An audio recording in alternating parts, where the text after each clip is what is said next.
कौन कर ले बेटा? जानते हो ट्रायंगल क्या होता है? एक ऐसा क्लोज्ड फिगर जिसकी तीन साइड होती है, राइट है? ए बी सी, तीन साइड होती है, उसमें तीन एंगल होते हैं, तीनों एंगल का सम कितना होता है? 180। इसे बोलते हैं एंगल सम प्रॉपर्टी, एएसपी। ठीक है, तो तीन तो साइड, कौन कौन सी? ए बी, बी सी और ए सी। तीन angle, angle A, angle B, angle C, और तीन होता है वर्टेक्स, मतलब ये पॉइंट, कॉर्नर, समझ गए? ये कॉर्नर, तीन वर्टेक्स। सही बात है? ठीक है। हमने नाइन्थ में पढ़ा था द कंसेप्ट ऑफ कंग्रुएंसी।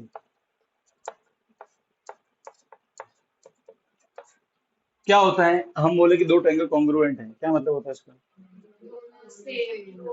दोनों एग्जैक्टली सेम, मीन्स जो एक ट्रायंगल में है वो दूसरे में, जो दूसरे में, मतलब ऐसा कि उसी को रीड्रॉ कर दिया, सेम चीज को, एग्जैक्ट क्लोन, हम शक्ल एक में।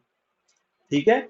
और दो ट्रायंगल को जब, अब फिर हमने उसमें कंसेप्ट पढ़ा था, the concept of corresponding side, correspond, CPCT वाले बात, राइट है?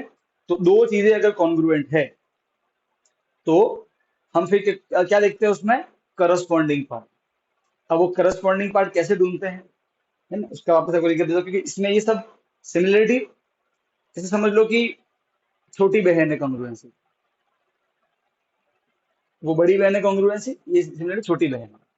बस एक ही रूल का अंतर है, बाकी दो फॉर कॉन्ग्रुएंसी दो रूल होते हैं, सारे एंगल मैच करने चाहिए, सारी करस्पॉन्डिंग साइड इक्वल होनी चाहिए। सिमिलरिटी में हल्का सा अंतर है, सारे एंगल इक्वल होने चाहिए और साइड इक्वल नहीं होती है, उसमें कुछ और होता है। वो और क्या होता है वो समझना, तो पहले कॉन्ग्रुएंसी समझना चाहिए, क्योंकि उसमें भी करस्पॉन्डिंग साइड ढूंढनी पड़ती है। मालूम है ना, हम जब दो ट्रायंगल मैंने पढ़ा था, जब कॉन्ग्रुएंट थे, तो अगर आपने पहले वाले का नाम लिखा तो दूसरे वाले का नाम आप मन से लिख नहीं सकते थे, आपको कॉन्ग्रुएंट पार्ट देखने पड़ते थे, तो करस्पॉन्डिंग पार्ट देखना पड़ेगा। तो कैसे ढूंढते करस्पॉन्डिंग पार्ट? तो देखो, मान लो कि दो ट्रायंगल हैं,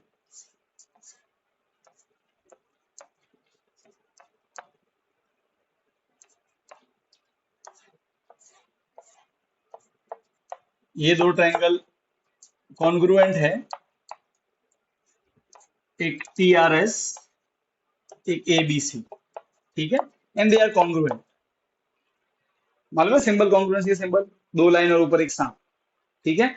तो अगर ये दो ट्रायंगल कॉन्ग्रुएंट है तो पहले तो दिया हुआ है, तो हम फिर क्या ढूंढते हैं? करस्पॉन्डिंग पार्ट, है ना, करस्पॉन्डिंग पार्ट, मतलब हम शक्ल। जैसे कि देखो भाई, अगर दो लोग हम शक्ल है तो क्या होगा? उसका नाक नाक से कंपेयर होगा, आंख आंख से कंपेयर होती है, हाथ हाथ से कंपेयर होगा, राइट है? लेफ्ट हैंड की उंगलियां लेफ्ट हैंड की उंगली से कंपेयर होगी, राइट है ना? Corresponding part. तो जो इजी है पहले वो ढूंढ लेंगे, जैसे कि यहाँ पे टी है, तो टी किसकी करस्पॉन्डिंग है? तो क्या खासियत है टी की? वहां पे 40 बन रहा है, यहाँ पे 40 का बन रहा है ए, तो बोलेंगे टी और ए करस्पॉन्डिंग है। मालूम पड़ा? अच्छा, फिर अब बोलते थे कि आर, तो आर पे बन रहा है 60, या 60 का बन रहा है सी पे, दो मिल गए, तो बचा कौन सा? एस, और वहां कौन बचा? बी। तो जो बच गया वो, ठीक है, दो ढूंढ लो, जो फिर तीसरा तो जो बच गया वो होता है। तो ये करस्पॉन्डिंग पार्ट मिल गया। अब हम नाम कैसे लिखेंगे? तो क्या होता है, मैंने पहले का नाम आपकी इच्छा है, पहले आप नाम इसका लिखो, इसका लिखो, सब आपकी इच्छा। तो पहले मैं इसका लिख रहा हूँ, S T R is congruent to. अब जब इसका नाम लिखेंगे तो हमारी इच्छा काम करती नहीं है, वहां देखना पड़ता है कॉन्ग्रुएंट पार्ट। तो पहले कौन आया? एस, पहले कौन आया है? एस के लिए कौन है? बी, तो बी। फिर टी के लिए कौन है? ए, बचा हुआ C, S, S T R is equal to B A C, congruent. सही बात है, ये पढ़ा था। अच्छा, अब मान लो कि एंगल आर टी एस है। आर टी एस कौन सा एंगल हुआ? देखो, आर टी एस, ये वाला एंगल। तो इसके लिए यहाँ कौन सा एंगल होगा? तो कैसे करने का? आर के लिए कौन है? सी, टी के लिए कौन है? ए, एस के लिए कौन है? बी, सी ए बी, ये वाला एंगल होगा। तो ये दो एंगल क्या कहलाएंगे आपस में? Corresponding angle. क्या कहलाएंगे? करस्पॉन्डिंग एंगल, करस्पॉन्डिंग पॉइंट, समझ गए? अच्छा, अगर हम साइड की बात करें तो यहाँ पे टी एस, तो ऑब्वियसली क्योंकि एक कॉन्ग्रुएंट है, हम शक्ल है, तो यहाँ जो टी एस की खासियत होगी वहां पे वहां भी कोई होगा इसके लिए ऐसा ऐसा। कौन है? तो टी के लिए तो ए, एस के लिए बी, मतलब यहाँ जो टी एस की खासियत, टी एस और यहाँ पे ए बी, ये दोनों कैसे आपस में इक्वल, इसे बोलते हैं सीपीसीटी, मालूम है ना? यस और नो? तो अगर आपको टी एस की वैल्यू मालूम है 5, तो ए बी भी कितना हो जाएगा? 5, और इसको क्या बोलते हैं? सीपीसीटी। सी, सीपी मतलब करस्पॉन्डिंग पार्ट, सीटी मतलब ऑफ कॉन्ग्रुएंट ट्रायंगल। तो कौन अगर दो दो लोग हम शक्ल है, तो अगर आपको एक के बारे में कुछ मालूम है तो आप दूसरे के बारे में सब कुछ मालूम कर सकते हैं। ये अपना ने किया था। करस्पॉन्डिंग पार्ट वापस हो गया रिवाइज, जैसे ढूंढना है। ठीक है, और वो हम जानते हैं, वो देख के मालूम पड़ता है, ऐसे समझ में नहीं आएगा बिना उसको ड्रॉ किए, राइट है। तो सिमिलरिटी में भी हम करस्पॉन्डिंग पार्ट को देखेंगे, वहां पे कॉन्ग्रुएंसी नहीं है, अब हमको पढ़ना है सिमिलरिटी। नाइन्थ में कॉन्ग्रुएंसी या सिमिलरिटी, ठीक है, यहाँ तक कोई दिक्कत नहीं, समझ गए, पक्का। अच्छा, अब हमने नाइन्थ में 5 रूल पढ़े थे दो ट्रायंगल को। वैसे तो हम शायद दुनिया की किसी भी चीज को कॉमन प्रूव कर सकते हैं, ठीक है, whether it is square circle कुछ भी हो, ठीक है ना। पर हम किसको से हमने नाइन्थ में किसको ओनली किसको फोकस किया, ट्रायंगल्स। अब दो ट्रायंगल को प्रूव करना है कॉन्ग्रुएंट, तो कितने रूल है हमारे पास में, 5। S S S, S A S, A S A S और आर एच एस, राइट है। अब इसमें क्या होता है, समझ।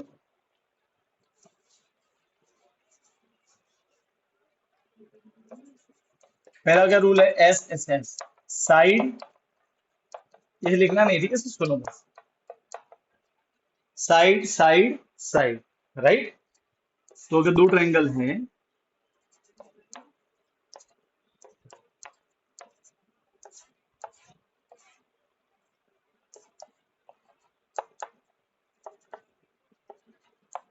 ओके, तो अब मुझे चेक, देखो नॉर्मली क्या होता है, अगर आपको ये चेक करना है कि दो ट्रायंगल कॉन्ग्रुएंट है कि नहीं, तो एक normal, what is normal process, कि पहले चेक करो कि तीनों एंगल इक्वल है कि नहीं है, फिर चेक करो कि तीनों करस्पॉन्डिंग साइड इक्वल है कि नहीं है, यस और नो, ये चेक करना पड़ता है। तो कुल मिला के 6 चीजें करनी पड़ती है। पर ये रूल क्या बोलते हैं हमको, कि 6 नहीं करनी है, केवल 3 चीज चेक करनी है। तो फर्स्ट रूल बोलते हैं केवल 3 साइड चेक कर लो, तो वो जो, तो सर 3 एंगल का क्या होगा, वो ऑटोमेटिक सेम हो जाएंगे, उसका तो टेंशन मत लो, समझ गए। तो इसमें कौन हुआ, तो सर ए बी है 3, वहां 3 कौन है, पी क्यू। फिर बी सी कितना है 4, वहां 4 कौन है, आर पी, ठीक है, ये एक साइड, दूसरी साइड, और एक कौन है ए सी, वहां कौन है, आर क्यू। तो 3 साइड इक्वल इक्वल इक्वल होनी चाहिए, इक्वल है तो क्या बोलेंगे, by S S S rule triangle, ठीक है, ट्रायंगल। अब नाम लिखना है, पहले मैं इस पर इसका लिख रहा हूं, मैं लिख रहा हूं R Q P is congruent to triangle. अब इसका नाम लिखना है। अब यहाँ पे आर, तो यहाँ जो, यहाँ पे आर के लिए कौन मैच करेगा, सीमा बता। सी, चेक करते हैं भाई क्या खासियत है आर की, कि ये 3 के सामने है, या फिर ये 5 और 4 के मिलने से बन रहा है, राइट है। तो यहाँ कौन है 3 के सामने है, सी, तो आर के लिए सी करस्पॉन्डिंग का, ठीक है। क्यू, क्यू क्या खासियत है क्यू की, वो 4 के सामने, राइट है। तो यहाँ कौन है 4 के सामने, 4 के ऑपोजिट ए, तो ए दो मिल गए, तीसरा तो ऑटोमेटिक हो जाएगा, R Q P is equal to C, congruent to C A P. ये था एस एस एस रूल, सही बात है, कोई तकलीफ नहीं है। अब देखो ऐसा था कि मान लो कि अगर आपने जो ट्रायंगल को प्रूव कर दिया कॉन्ग्रुएंट, तो मान लो कि इसमें एक एंगल है 40, तो उसमें कौन सा एंगल 40 होगा, भाई भाई 40 तो होगा, कॉन्ग्रुएंट है ना भाई, ठीक है। तो आपको ढूंढना है कि यहाँ पे 40 कहाँ पे है, ए पे।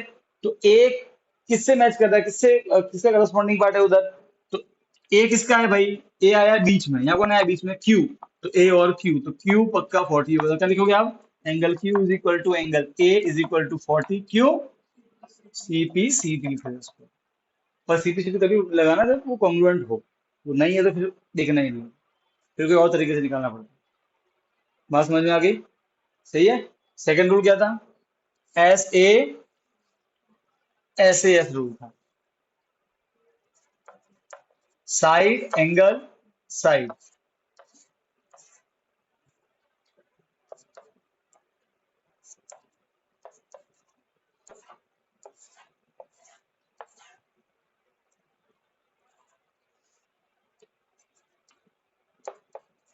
अच्छा ऐसे लिखो। अब अ,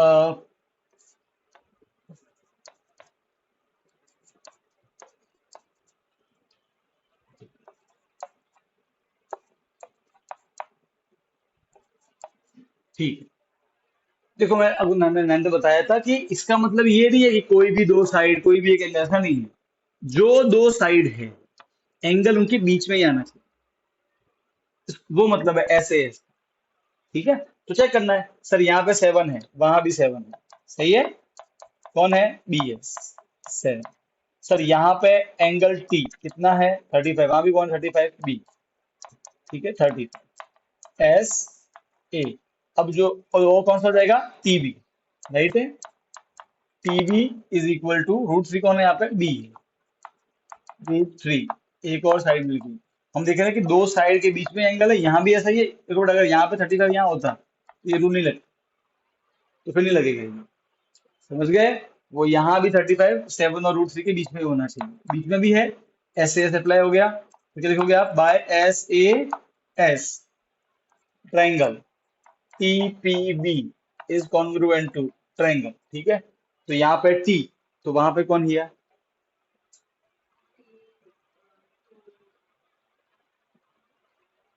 बी, क्योंकि टी पे 35 बन रहा है, वहां पे बी पे बन रहा है। सबसे पहले ना वो ढूंढो जो सबसे आसान है, जैसे जहाँ एंगल होता है वो सबसे आसान होता है ढूंढना। सही है। अब आते हैं पी पे। क्या खासियत है पी की? चल ये तो बता, यहाँ पे पी तो वहां कौन होगा पी के लिए? तो क्या खासियत है पी की? कि सर वो √3 के सामने है, तो यहाँ भी कोई ना कोई ऐसा होना चाहिए। √3 के सामने कौन है? यहाँ पे एस, तो एस आ गया, तो बी एस बचा क्या? A। अब ऐसा रटना मत सर, यहाँ पे बी है तो यहाँ भी बी होगा, सर जरूरी नहीं है। देख लो यहाँ पे बी किससे मैच कर रहा है? ए से मैच कर रहा है, तो सर रटना नहीं है। ठीक है, वो तो आपको ढूंढना पड़ेगा। क्लियर है? तो ये नाम हो गया। तो ये कौन सा रूल हो गया? एस ए एस रूल हो गया। ठीक है, फिर क्या पढ़ा था? ए एस ए रूल। क्या था? एंगल साइड एंगल रूल, सही बात है। इसमें क्या पढ़ा था?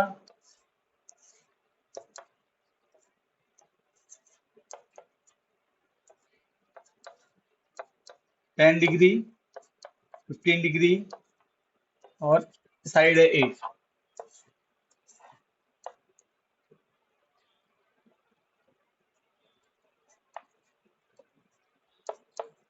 ठीक, ये है एमएसडी। ठीक है, और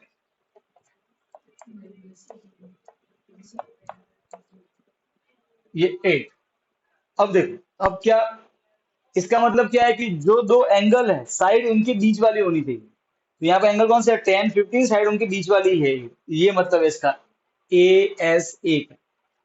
ठीक है, ऐसा नहीं कि कोई भी दो एंगल कोई भी एक साइड, मान लो कि यहाँ पे जो 8 है ये यहाँ लिखा होता तो अभी नहीं, ये यहाँ पे अप्लाई नहीं हो रहा है, क्योंकि यहाँ पे जो 8 है वो 15 और 10 के बीच में नहीं आ रहा है, वो यहाँ आना चाहिए।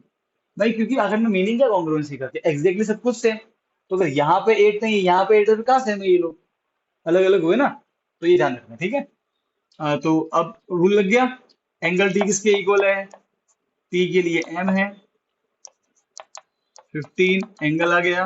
फिर साइड कौन सी है? टी आर, वो किसके इक्वल है? डीएम, वो 8 हो गया, तो एंगल साइड। और फिर अब कौन सा एंगल बचा? एंगल टी और एम हो गया, अब आर बचा। R is equal to D, okay, that is 15 degree. तो ये एक और एंगल हो गया। By A S A rule क्या हो गया? Triangle T Q R is congruent to triangle. अब मुझे नाम लिखना है उधर। ठीक है, तो चलो भाई बताओ, आपको बताओ टी के लिए कौन होगा उधर? एम। टी पे 10 है, एम पे 10 है, राइट है। अब देखो ऐसे डैश दो नाम आएंगे, तो जो आसान है पहले वो ढूंढो। आर का ढूंढना आसान है, यहाँ 15 है, यहाँ 15 को कहाँ पे सुहानी? डी पे, राइट है। तो आर लिखा थर्ड, तो यहाँ थर्ड पे लिख देना डी। ठीक है, तो यहाँ पे टी के लिए तो कौन है? एम है। ठीक है, और ये आर के लिए कौन है? डी है, और बचा एस, तो M S T. T Q R is congruent to M S T. ठीक है, क्लियर है? समझ गए? अच्छा, फिर कौन सा रूल था?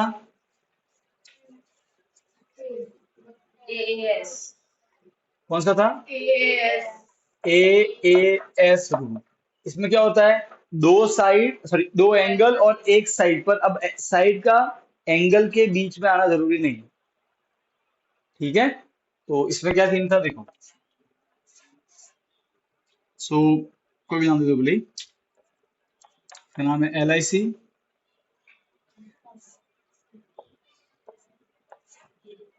इसका नाम है SBI।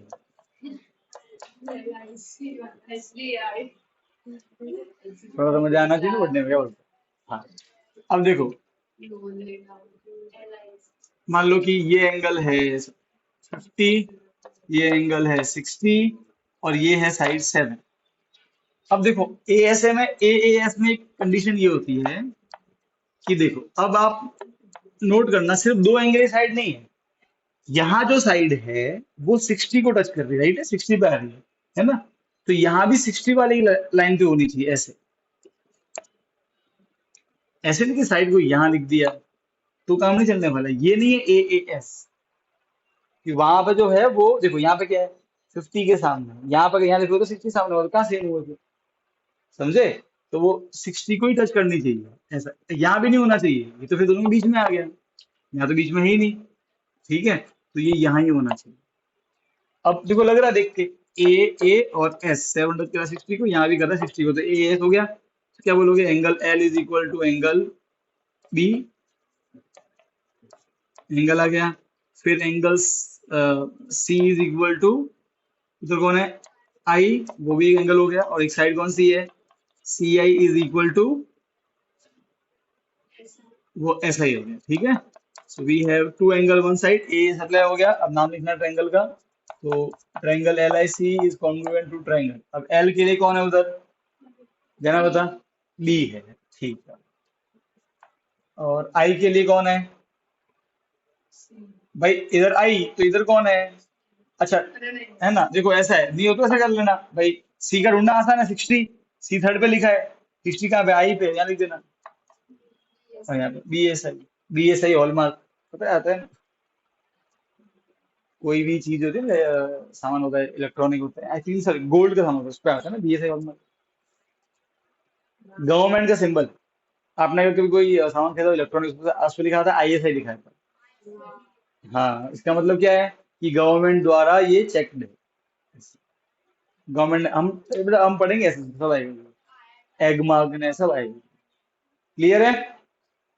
और लास्ट में कौन सा हो गया, RH, पर अब वो सिर्फ कब लगता है, जब राइट एंगल ट्रायंगल, समझ गए। ये जो चार रूल पढ़े, ये हर तरह के ट्रायंगल के लागू होते हैं, ये हर तरह के ट्रायंगल पे लागू होते हैं। अब जो रूल पढ़ा रहा हूँ वो सिर्फ राइट एंगल ट्रायंगल के लागू होता है। तो अगर ट्रायंगल में 90 डिग्री आए तो पहले आप चेक करना कि RHS लग रहा है, गारंटी नहीं है कि 90 है तो आप लगेगा लगेगा RHS, तो चेक करना पड़ता है, ठीक है ना। अब बेटा क्या है राइट एंगल ट्रायंगल, एक ऐसा ट्रायंगल जिसमें एक एंगल 90 है, राइट है। अब उसमें तीन साइड होती है, 90 डिग्री के सामने हाइपोटेनियस, फिर एक परपेंडिकुलर और एक बेस, सही बात है ना। Okay fine.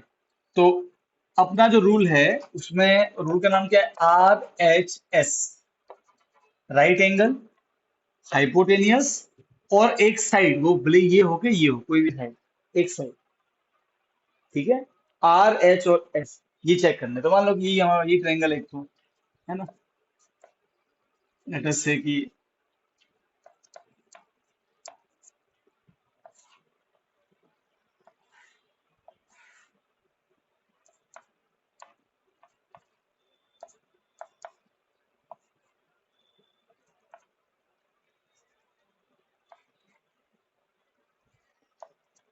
ठीक है, अब ऐसे लिखा हुआ है। अब सबसे पहले क्योंकि ट्रायंगल राइट एंगल ट्रायंगल है, तो हमारे माइंड में आएगा RHS, आ गया RHS। अब पहले देखो, पहले आप कंफर्म करना कि R है हो गया, H मतलब 90 सामने वाला 5, सामने 5, तो एच भी इक्वल हो गया। अब साइड, एक साइड 3 है, एक साइड 3 है, लग गया RHS, समझ गए। अब ये लग गया RHS, तो क्या करना है, तो पहले बोलोगे कि भाई angle B is equal to angle P, 90 degree, R, AC is equal to TI, है ना 5, ये हाइपोटेनियस, और एक साइड है BC इज इक्वल टू, उधर कौन है, TI, वो कितना है 3, दैट इज S। तो बाय RHS दे आर कॉन्ग्रुएंट, नाम लिख देते हैं ABC is congruent to triangle. अब यहाँ पे A, तीन नाम लिखने हैं, जो सबसे आसान वाले को ढूंढो। तो पहले तो देखो बी पे 90 है, तो बीच में आया बी, बी का आया पी। ठीक है। अब ए के लिए कौन है भाई, बता, दूसरी बता। यहाँ पे ए, वहां कौन? हम्म, आई, टी। ठीक है भाई, क्या खासियत है ए की कि वो थ्री के सामने आती है? तो कौन थ्री के सामने आ रहा है? टी है, तो ठीक है। सो टी आ जाएगा, तो ए टी पी और आई होगा। बात समझ में आ गई? क्लियर एकदम? तो ये पांच रूल है दो ट्रायंगल को कॉन्ग्रुएंट प्रूव करने के लिए। सही है। और जब दो ट्रायंगल कॉन्ग्रुएंट हो, तो अगर आपको एक ट्रायंगल में कुछ मालूम है और दूसरे में नहीं मालूम है, तो आप मालूम कर सकते हो कि कौन मैच कर रहा है उससे। इस प्रॉपर्टी का नाम क्या है? सीपी। तो वो ट्रायंगल प्रूव होने के बाद में, इस चैप्टर में भी आपको इसका नॉलेज होना चाहिए, बेसिक नॉलेज होना चाहिए। तो जब मैं सम करूंगा तो आपको आइडिया है, वहां पे मैं यूज करूंगा सीपी क्या होता है वो सब। ठीक है। करस्पॉन्डिंग पार्ट भी ढूंढना आ गया, वापस हो गया रिवाइज। ठीक है। अब अब जो नेक्स्ट चीज है, अब हम कंग्रुएंसी और सिमिलैरिटी दोनों में अंतर क्या है इस पे अब समझ में आएगा कि हम पढ़ने क्या वाले थे। ठीक है। देखो,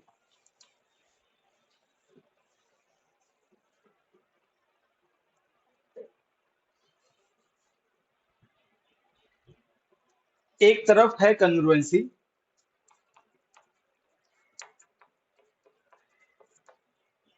और एक तरफ सिमिलैरिटी।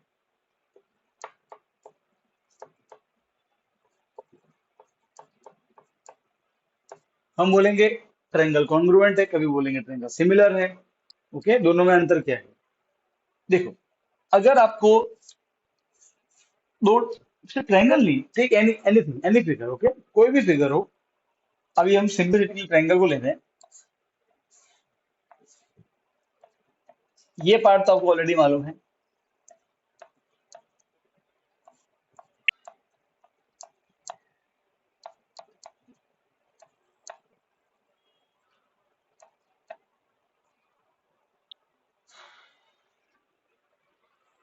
144 प्लस 25 कितना होता है? 144 प्लस 25 169। ठीक है।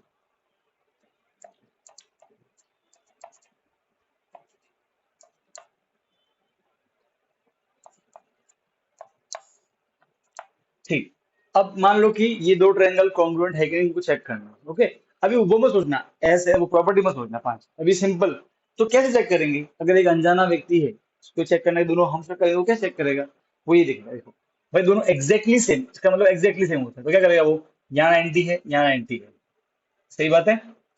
यहाँ पे 40 है, सो नाम दे देते हैं तो आसान रहेगा, A B C and T R S.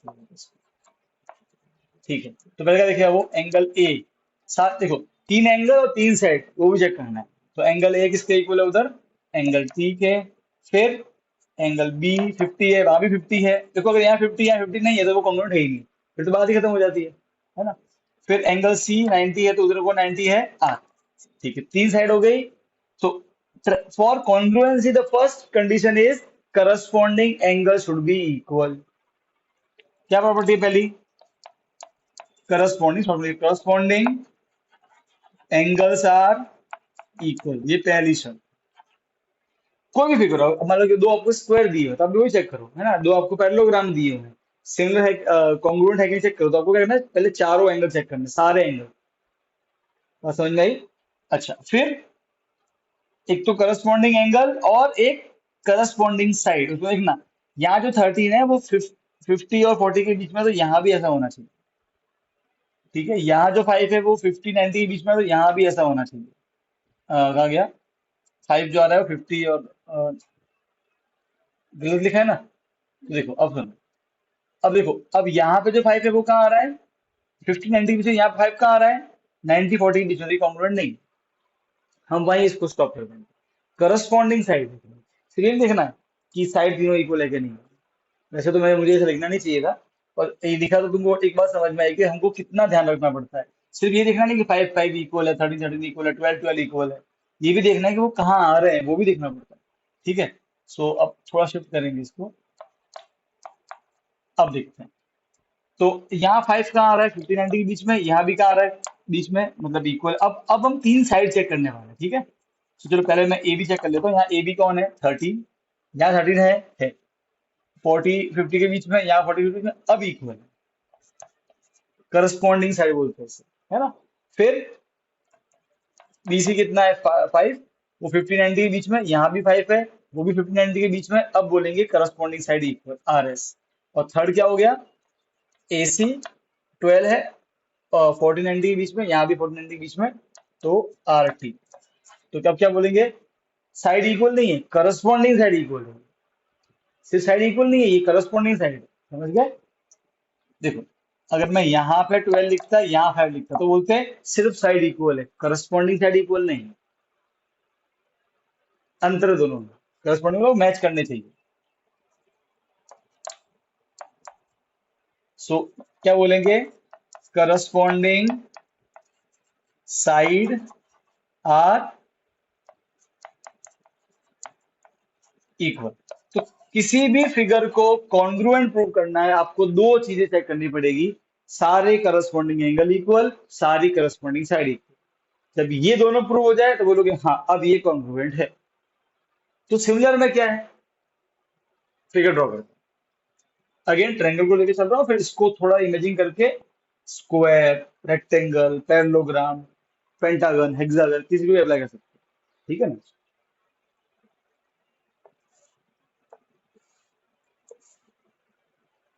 If you want to think about similarity, think like that.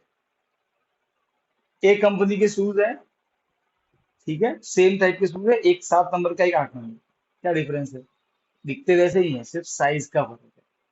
Shape तो वही हुआ ना उसका, शेप सुनो, जब हम बोलते हैं एंगल, मतलब होता है शेप, क्योंकि एंगल जो शेप देगा ना, देखो अगर इस तरीके से एंगल है तो ट्रायंगल दिखेगा। अरे हाँ क्या ना, ये सुनो ऐसा, अगर ऐसा शेप है तो दिखेगा राइट एंगल ट्रायंगल। ये एंगल ही है जो शेप देता है चीजों को, सही है। तो जब एंगल इक्वल होता है तो हम बोलते हैं कि शेप इक्वल है, और जब साइड होती है इक्वल तो बोलते हैं कि साइज भी इक्वल है, हाइट। क्लियर है, समझे। तो in congruency both shape and both size are equal, ऐसे हो सकता है इन शॉर्ट। सिमिलरिटी में ऐसा नहीं है। सिमिलरिटी में क्या है, देखो,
ठीक है, अब देखो दो ट्रायंगल ऑप्शन ड्रॉ किए मैंने। अब आपको इन दो ट्रायंगल में क्या दिख रहा है, सर तीनों एंगल तो इक्वल है, सही बात है, पर तीनों साइड इक्वल नहीं, तो डेफिनेटली वो कॉन्ग्रुएंट तो नहीं है, ठीक है। अच्छा, अब ये दो फोटो सिमिलर है कि नहीं, इसके लिए सबसे पहले आपको चेक करना पड़ेगा करस्पॉन्डिंग एंगल, सारे angle, all corresponding angles are equal और नॉट। पहले तो एंगल चेक करो, तो तीन एंगल है ट्रायंगल में, ठीक है। जो फर्स्ट रूल कन्वर्सी का वो है corresponding angle should be equal, corresponding angle कैसे होने चाहिए, equal. Now angle means shape, तो शेप इक्वल होना चाहिए, समझ गए, है ना। तो शेप इक्वल होगा, तो हम देख रहे हैं कि भाई टी किसके इक्वल है, जेड के। फिर आर किसके इक्वल है, एस के। और पी किसके इक्वल है बेटा, P80 हमारा कौन 88T। चलो भाई ये हो गया। अब 3 एंगल इक्वल हो गए, सही है। अब एक बार एंगल इक्वल हो जाए फिर आप फटाफट ढूंढेंगे करस्पॉन्डिंग पार्ट। तो टी के लिए कौन करस्पॉन्डिंग हो जाएगा, अगेन टी 70 है, 70 कहाँ पे है, जेड पे, तो जेड। फिर आर के लिए कौन हो जाएगा, आर 30, तो वहां 30 कौन है, एस, क्योंकि इसके जरिए हम करस्पॉन्डिंग साइड ढूंढेंगे। और पी के लिए कौन हो जाएगा, टी, इधर पी तो इधर कौन हो जाएगा, टी। अच्छा अब ये हो गया। अब हमको चेक करना है करस्पॉन्डिंग साइड, पर अब यहाँ पे साइड इक्वल नहीं होती, साइड को डिवाइड करने पे आंसर सेम होता है। करस्पॉन्डिंग साइड को डिवाइड करने पे कैसे, समझो। देखो पहले मैं यहाँ पे एक साइड लेता हूँ टी आर, ठीक है, यहाँ पे मैंने टी लिया, तो यहाँ का टी और यहाँ का कौन हो गया, जेड, यहाँ का आर तो यहाँ का कौन हो गया, एस। तो टी आर कितना है भाई 3, जेड एस कितना है उधर 6, डिवाइड करने पे आंसर कितना आया 1/2। सही बात है। ओके नाउ अब यहाँ पे कौन है, आर पी, तो यहाँ पे आर यहाँ पे एस, इधर पी तो उधर टी, तो आर पी कितना है 2, एस टी कितना है 4, कितना आंसर डिवाइड करने पे 1/2। अब कौन बच गया लास्ट में, टी पी, इधर टी तो इधर जेड, इधर पी तो उधर टी, टीपी कितना है 5, जेड टी कितना है 10, कितना आंसर आया 1/2। आप देखो साइड इक्वल नहीं है, साइड को डिवाइड करने पे आंसर सेम आ रहा, राइट है। इसको क्या बोलते हैं, करस्पॉन्डिंग साइड्स रेशियो से, डिवाइड मतलब रेशियो होता है, समझ गए। तो सिमिलरिटी में क्या चेक करते, तो करस्पॉन्डिंग एंगल भी सेम, करस्पॉन्डिंग साइड भी, साइड का रेशियो इक्वल। अब बोलेंगे दे आर सिमिलर। बात समझ में आई। तो जब करस्पॉन्डिंग एंगल इक्वल होते हैं और करस्पॉन्डिंग साइड का रेशियो इक्वल होता है, अब डिफरेंस समझ में आया दोनों में, क्या डिफरेंस है, समझ गए, क्लियर है। तो सिमिलरिटी में करस्पॉन्डिंग एंगल, एंगल मतलब शेप, शेप इक्वल होता है, करस्पॉन्डिंग साइड मतलब साइज, साइज इक्वल होना जरूरी नहीं है, साइड का रेशियो सेम होना चाहिए। पर कॉन्ग्रुएंसी का मतलब ही क्या होता है, एकदम हम शक्ल तो वहां तो इक्वल होना पड़ता है, ये मीनिंग अलग अलग दोनों का। बात समझ में आ गई या नहीं आई, है ना। माइंड में वही रखो कि 6 नंबर का शूज है, 7 नंबर का शूज है, 8 नंबर का कंपनी से सब कुछ सेम है, तो क्या सिर्फ सिर्फ क्या चेंज होना है, सिर्फ साइज चेंज होने वाला है, शेप तो वही रहने वाला है। यस और नो, क्लियर है ना। आपका जो फोटो होता है, अगर मान लो कि वो आप जूम करो, तो आपका ओरिजिनल फोटो और आपका जूम फोटो वो सिमिलर है, एंगल तो भाई फोटो तो वैसे ही रहेगा, इसलिए कि बेटा आपने फोटो जूम किया और आपकी आंखें यहाँ से वहां आ गई है, आपका जो ये आपका जो नाक है वो ऐसा आ रहा है, पर फोटो में फिर आपका नाक झिक झिक झिक आ रहा है, ऐसा तो होगा नहीं, शेप तो सेम रहेगा, सिर्फ साइज अलग हो जाएगा, समझे कि नहीं समझे, ऐसा होता है, क्लियर है, समझे ना। तो इस पॉइंट को क्या बोलते हैं, corresponding sides, the ratio of corresponding side is, अब दोनों बात ठीक हो गई।